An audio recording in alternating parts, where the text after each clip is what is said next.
اسرائیل کی دہشت گردی کے خلاف پاکستان، قطر اور پوری مسلم دنیا کے شانہ بشانہ وزیر اعظم قطر کا ہنگامی دورہ کر کے وطن واپس پہنچ گئے۔ شہباز شریف نے دوحہ میں امیر قطر شیخ تمیم بن حمد ال ثانی سے ملاقات کی، اسرائیلی حملے کی مذمت اور عوام سے اظہار یکجہتی کیا۔ اسرائیل نے قطر کی خود مختاری پر حملہ کیا، یہ اقدام علاقائی سالمیت کی کھلی خلاف ورزی ہے۔ پاکستان کو سخت تشویش ہے، دونوں ممالک ایک دوسرے کے ساتھ کھڑے ہیں۔ پاکستان پہلے ہی اسرائیلی جارحیت کے خلاف اسلامی اور عرب ملکوں کے متحدہ رد عمل کے لیے قطر میں کانفرنس کا شریک منتظم بننے کی پیشکش کر چکا ہے۔ متحدہ عرب امارات کے صدر شیخ محمد بن زید ال نہیان نے بھی قطر کے دورے پر ہیں۔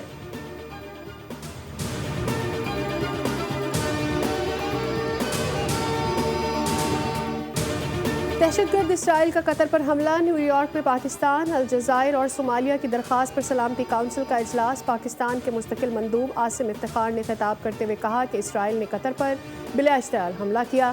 اسرائیلی جارحیت UN چارٹر کی خلاف ورزی ہے۔ اسرائیل نے دانستہ طور پر مذاکرات میں ثالث پر حملہ کیا۔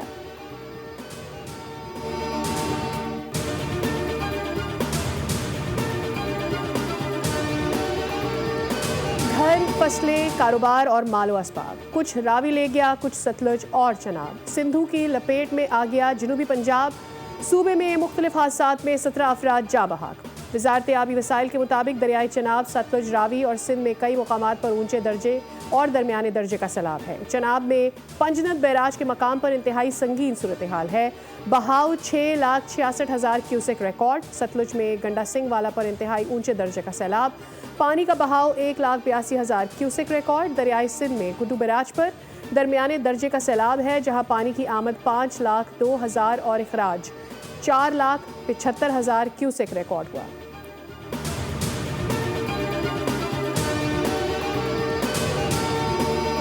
کراچی میں برسات کے اثرات، شہری مشکلات سے نہ نکل سکے۔ لیاقت آباد، جہانگیر روڈ، صدر اور اطراف میں ٹریفک کی روانی متاثر، کورنگی ندی اور کازوے بند ہونے سے جان صادق پل آج بھی شدید جام، ٹریفک کی روانی بری طرح متاثر، دفاتر جانے والوں کو مشکلات، منٹوں کا سفر گھنٹوں میں طے ہو رہا ہے۔